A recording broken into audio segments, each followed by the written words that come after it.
Hey man, say man, it's Freestyle King, Lil Flip. Shout out to Underdog TV, man. 333 out, Worthing Wesley, August 18th, man. Home team out right now with Zero and Sosa, man. We working smart, not hard. R.I.P. Big Pokey, man. The underdogs, I fuck with the underdogs, man. If you ain't a righteous nigga and you love money, I can't fuck with none of y'all. Underdog TV.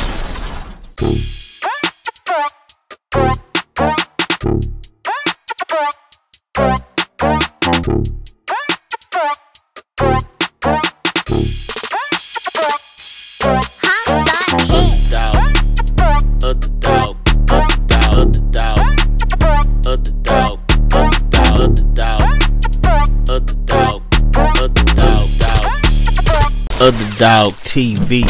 Okay. Shout out to Underdog TV, man. Underdog TV.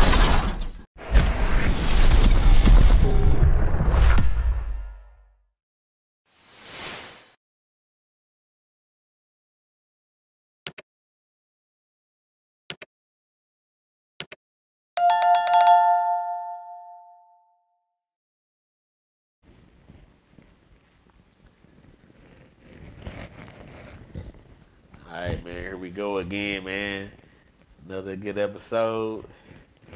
Hawk got hits in the building, man. Welcome to Underdog TV. Yeah. Welcome back. Shit, you know? Yeah. This was my third interview.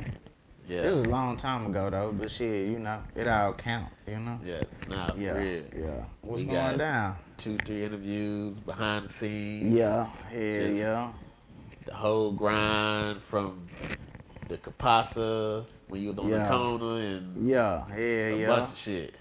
Yep, that was like, what, 5 years ago on that motherfucker, man. Out there with it, you know? Yeah, man. So, you been dropping a bunch of shit, man. Like, right now, tell us about some of your most recent projects you've been putting out. Right now, I ain't put out a full project, but I've been doing, like, little singles here and there.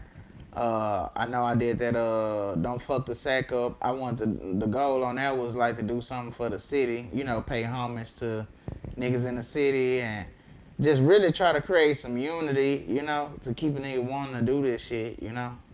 And then I also got the Do It Like Urkel joint that I'm promoting now, and that's like, you know, that's just one for the books to where I'm doing something for the 90s babies and Gen Z, kind of like a dance off kind of thing, you know. So niggas just grinding, you know, just seeing what works, seeing what sticks, and you know, one song to me is just, you know, it's just like shit, one song. But I got a catalog of shit to where, you know, I can be diverse, you know, and just shit, drop some slow shit, drop some upbeat shit, so I'm just dropping shit, you know?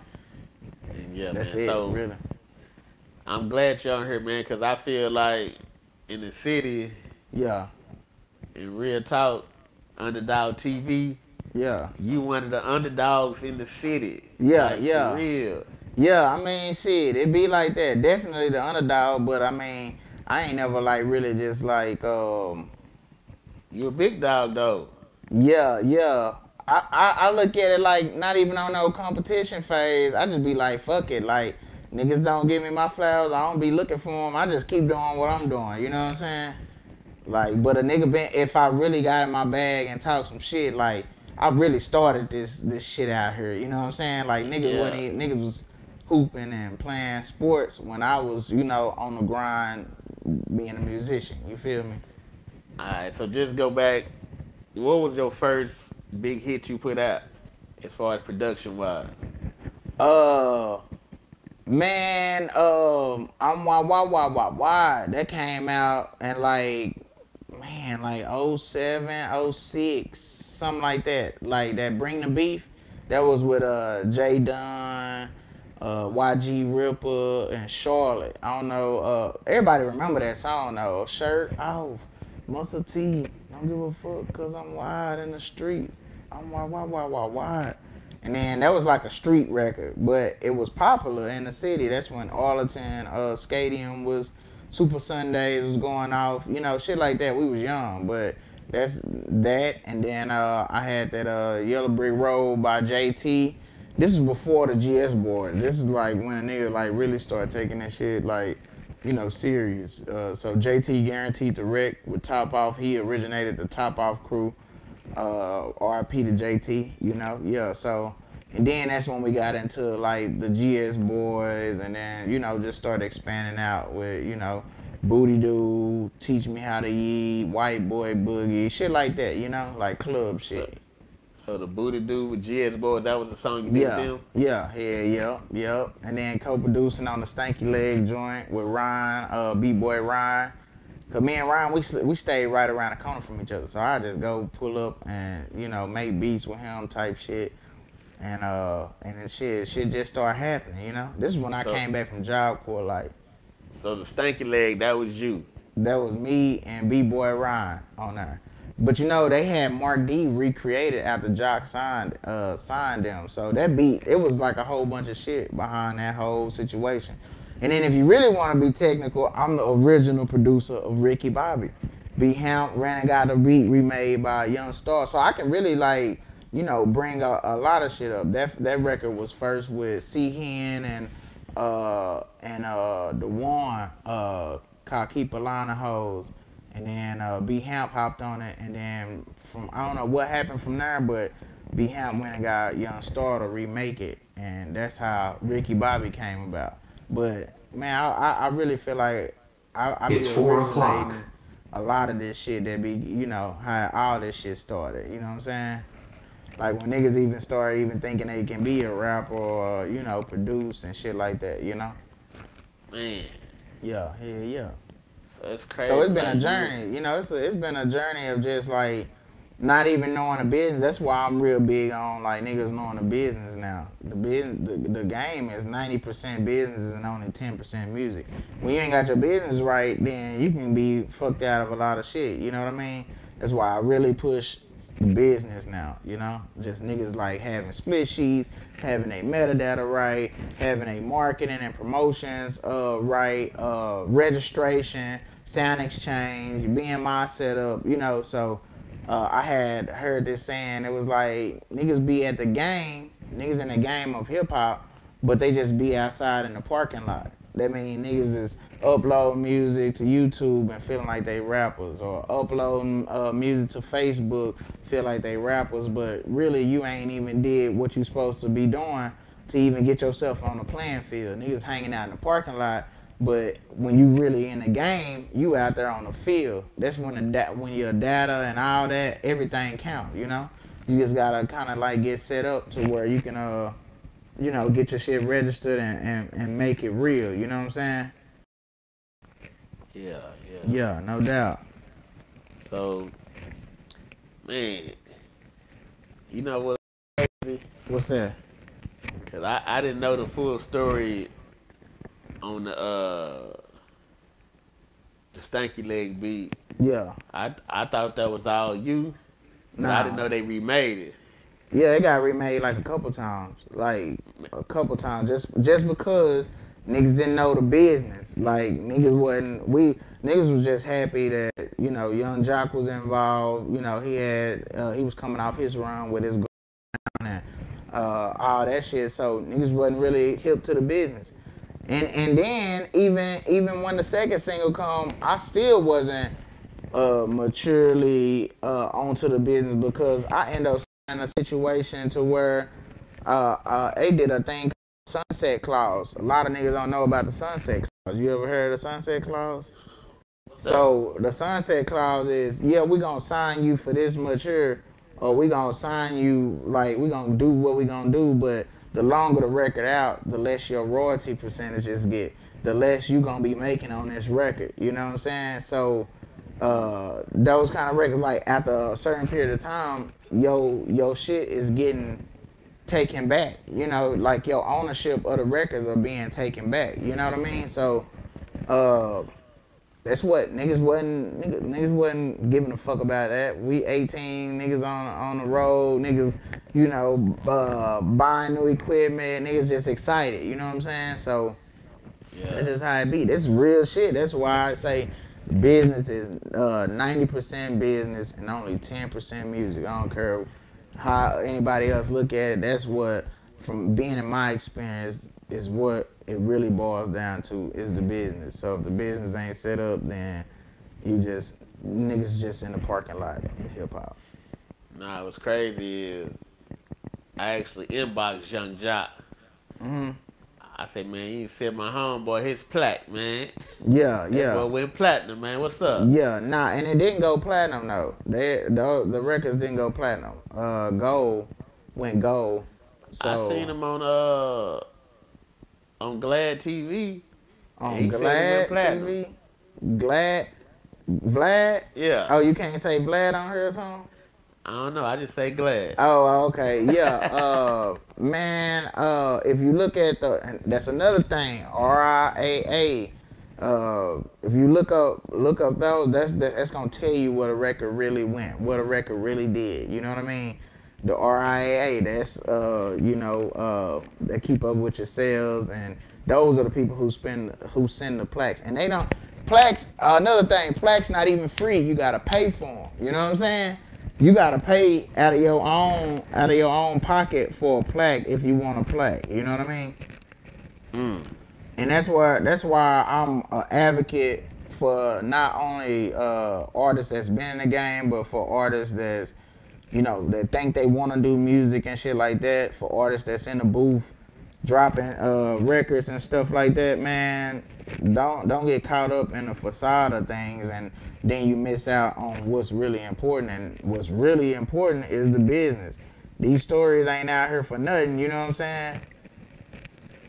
So yeah. And that's real life shit though. So a lot of people don't know, and I don't know if anybody really be putting it out there, but I just wanna say it here, man. Just a lot of people don't know that you is Half Pint big brother, man. Yeah, yeah. Like, what's y'all relationship, man? Like, how y'all mixing and shaking, man? Cause y'all could be a hell of a duo. I think me and Half Pint are better just being brothers. You know what I mean? I don't care about the history of like how, cause my argument used to be like, nigga, I put you on. Like, a lot of your relationships came from me. Niggas knew me, so that's how they knew you. You know what I'm saying? I used to be like that, but the mindset just shifted. It's just like, oh, nigga, you my brother. You my little brother. And that's the way it's going to be, because I feel like people be missing, like, people can get so caught up on hype that they don't really look at the root cause of why there is even hype to begin with. So it's like, and then it'll look like, if I'm saying something about it or calling him out on his shit, it look like I'm hating, when that ain't the case. You know what I'm saying? I done seen the mountaintops. You know what I mean? And I'm still continuing to see the mountaintops. But I commend my brother on what he doing, how he pushing this shit. But I'm just looking at it like, that's my little brother, and that's it. Like, I get little perks of, like, if I drop a video, he gonna upload that motherfucker for me. He gonna, do all this shit, but I don't have no expectations at this point no more. Cause to be honest, it's still, even though people know him more at this point in time, it's still, he's still a product of me. You get what I'm saying? Like, he's still a product of the originator of this shit. And just to be clear, here it go right here. Stanky Leg didn't go platinum. Stanky Leg went gold. It's right here. That's on the RIAA site right there. Stanky Leg went gold. Booty Doo went gold. So Jock just made up a lie about that, if that's what he said on Vlad. I do kind of remember that interview, but yeah, that went gold. So if y'all want to do y'all research, go to RIAA.com and check that out. You know what I'm saying? But I'm kind of glad I'm doing this interview right now, because really everybody be having the game fucked up. Everybody got the game fucked up. Everybody think it's about this vanity, about, the world knowing you and all that shit. But what's it do to make, if the world know you when your pockets ain't where they need to be? You get what I'm saying? So niggas be happy about signing some, niggas be happy about working with this person, that person. But shit, you know, at the end of the day, you know, if your business ain't right, you niggas is in the parking lot. You're not in the game. You know what I mean? Niggas is in the parking lot. It's more hobbyists than it is niggas in the industry. Niggas playing the real game. You know what I mean? Alright, now, speaking on just like some in the game shit, some real life shit, I'm gonna ask you about Lil Boosie, man. Mm-hmm. You seen he dropped a diss record, a quote unquote diss record about his daughter called Ungrateful. Yeah, yeah. Hey, you heard that, boy? I have heard the record for sure. What you think about that, boy? I think as a not only as a man, but as a breadwinner for his family, as being the Boosie brand or the Boosie ego, and you got a lot of people around you, that's like a point of like, I feel like you fed up. You know what I'm saying? Like you can do so much for people to where like shit, it's like it don't even count. Why did I even fucking waste my energy? Now as far as him and his daughter, on the part where he was talking about his daughter, I can understand his frustration. Not about necessarily the daughter, but the mamas. You know what I'm saying?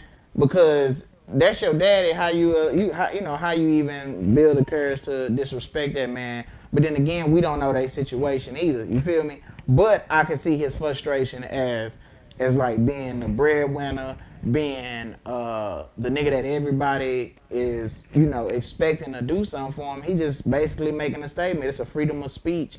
I'm grateful. Now, will I get like that with I would never, you know, bring it to the internet about my personal affairs with my daughter or my kids. Now I have before, but I was fighting about my son. You know what I'm saying? Yeah. But as far as like drama and shit like that, I think when we open the door and talk to the world about our shit, we give the world the ability to make their opinion on what we dealing with. You know? But what about the fact that, I mean, she a grown young lady and she on the internet with it? Yeah, she 13. She 13, so I don't agree with it. You know what I'm saying? Hold on. No, I think the one that was... She 13. Yeah. The one that he gave the Benz to. I believe she 13. Yeah. How she gonna get the Benz at 13? Did she 13? Or she was 13? I don't know, but I thought she was 13. No, he gave her that Benz, remember? Well, yeah, I mean, if she grown, that's what I'm saying. I don't even really fully follow it. I heard about it, but I thought the video that I seen, it was like she was 13-year-old, but that goes to with blogs. Like, everybody looking for clickbait. Everybody looking for a click. You know what I'm saying? So, a motherfucker gonna say anything. Just like with the Steve Harvey situation. Like, niggas don't even know the real truth. But the blogs is putting this story out and leading this narrative, you know what I mean? So, that's why I like to do my own research on shit, man, you know? So, but that particular story, I didn't fully research because I don't too much care about it. I can understand Boosie's frustration. I can understand his daughter and the baby mama, people be bitter, whatever. It's family issues, you know what I'm saying? Like, motherfuckers having family issues all around the world. You know what I'm saying? Yeah. Yeah, facts. Now, just speaking on business part, some footwork business just footwork business, but Charleston White, you seen where he went on the Live Nation tour with T.K. Kirkland. Yeah. And he said dude paid him $50 for 5 shows per show, $250, and they still ain't paid him. Right. What about it? Like, what he I think went in to learn the business and get mentorship and to get kind of not really fucked, but he learned the game and got to see his intentions. Right. So is it worth getting up under someone's wing to take that licking, man? Sometimes? Well, if somebody gonna teach you how to fish, you know, shit, go through that lesson. If the cost was I'ma just take $250 to learn whatever it is I want to learn, he'll come out on top at the end, even if the other person's intentions was bad. Same thing when I read the whole story, or I watched the whole interview with Charleston White about how Aiden Ross flew him out, right? And low key, it was like them niggas flew him out, and I'm gonna tell you how this happened to me before. They flew him out, and they kind of like put the business on the back burner, but whole time they gathering all of that content. You get what I'm saying? And shit like that. I'm gonna tell you about a time a nigga flew me out to LA. Flew me out to the mansion, all this shit. This Kendrick Lamar people. No cap, this really happened, like real life shit. Flew me out, all that shit, and wooed a nigga with the Range Rovers, the Rolls Royces, the Benzes, the big mansion, the studio in the back with the producer room and all that shit.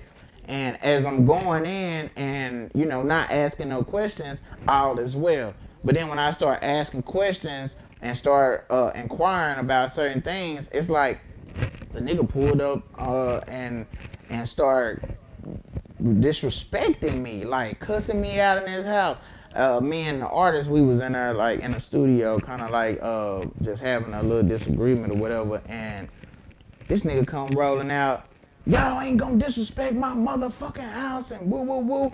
Pack this nigga bags and leave him out. These some OG Crip niggas, some Crip niggas in LA. You know what I'm saying? Old niggas. You know what I'm saying? They got money, right? So, nigga told me to go pack my bags and shit like that. We finna fly his motherfucking ass back out home. Woo, woo, woo, woo, woo. So I'm like, damn, this nigga talking to me bad. So then I go get to packing my bags. I'm like, fuck this, I ain't finna be here, right? Then I come back down, and then his whole tone and demeanor changed.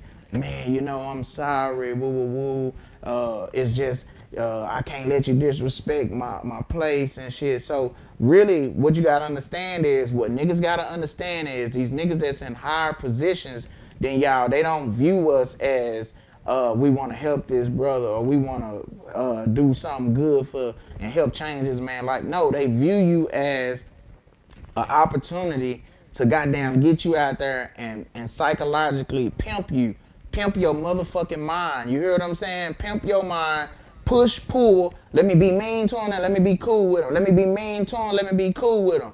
And then you get out there and you stuck on some shit because you allowed them to fly you the fuck out there. You didn't come out your bread or and shit like that. So when you put yourself in those kind of positions, you kind of just gotta suck it up until you can get into a safe space. I was in a real dangerous situation because these niggas, like, if they wanted me to sign this paperwork and they was using scare tactics. I remember they called me to this nigga bedroom and shit like that, and they had security around the bed, all these niggas in here, and it was just me, right? Nigga got to talking about, like, man, you need to sign this paper. Got my mama on the phone talking about, man, he just being hard-headed and woo, woo, woo, trying to woo my mama and shit like that. You get what I'm saying? Yeah. And then he used this one thing. He say, man, you know what? You remind me of this, what's that kid that got shot in the head? XXX Tentacion and woo, woo, woo, and all this shit, using scare tactics. So, remember, my nigga, business is first. These people is not your friends. Somebody want to goddamn be invested in what you doing. Somebody want to goddamn fly you out. Somebody want to goddamn do something for your music. It's only business, my nigga. Don't get caught up in the woo-wah, wham, and all that shit, because, nigga, they will goddamn fuck you over. They will put you in a situation where it's tight and use scare tactics, all kinds of shit, nigga. Hey, I got out of LA so fast, like, y'all can send me home. I ain't signing this paper, because when it was time to read the paperwork and it was saying that I need to sign over all my masters, all my rights, all this shit, right? And I get 30% and they get 70%. And I'm like, hey, so what about this right here? This nigga rolled past me, and I say roll, y'all can kind of put two and two together if you remember the situation. Rolled past me, didn't want to talk to me. It was like, nigga, sign a paper or I ain't got shit to say to you. It wasn't about, hey, I'm cool, I can be your mentor. It's about, nigga, sign this paperwork. You know what I'm saying? So don't get caught up in the hype, man. Do not get caught up in the hype. Real nigga shit, you know?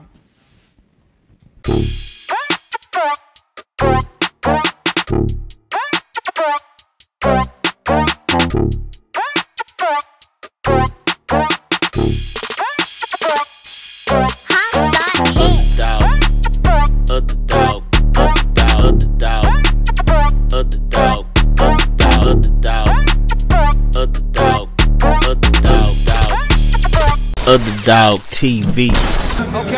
Okay. Shout out to Underdog TV, man. Underdog TV.